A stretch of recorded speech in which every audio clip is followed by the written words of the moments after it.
Today we will discuss about plane strain conditions.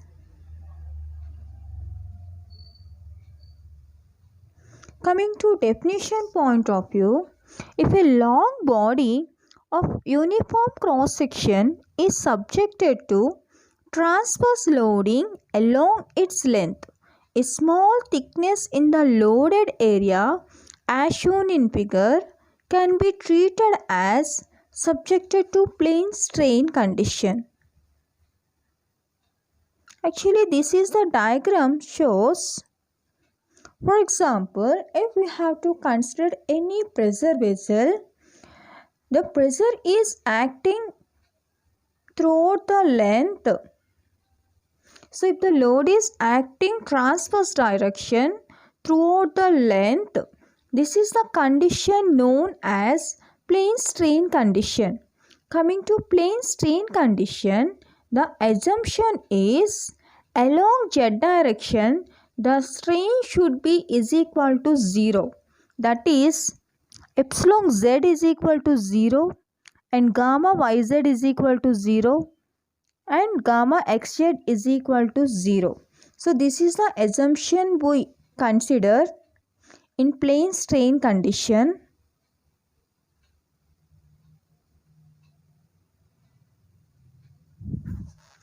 Stress sigma z may not be 0 in this case. The stress strain relation can be obtained directly from stress strain relationship.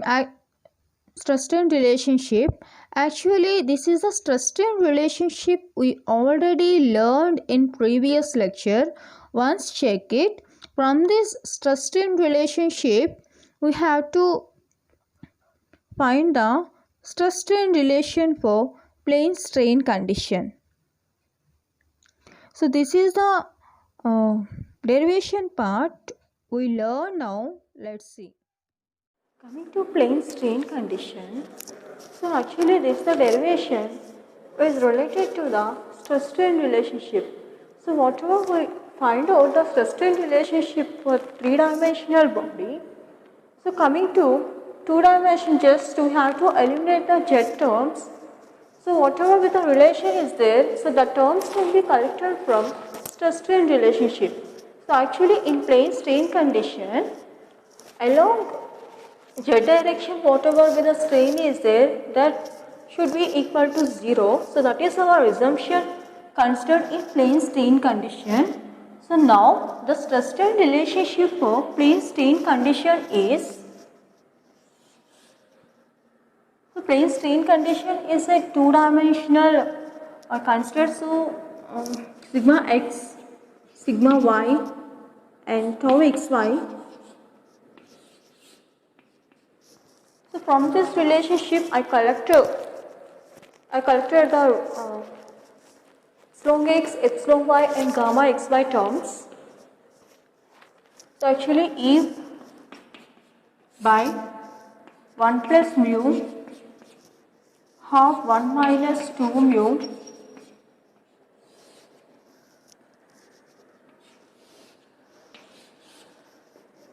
epsilon x, epsilon y and gamma xy.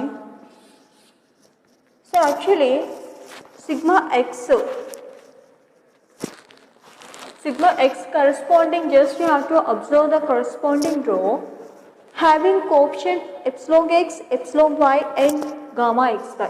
So what is the epsilon x coefficient? That is 1 minus mu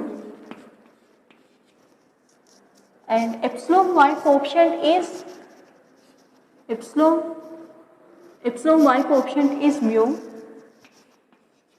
and gamma xy coefficient. So actually gamma xy is fourth term, so that is 0.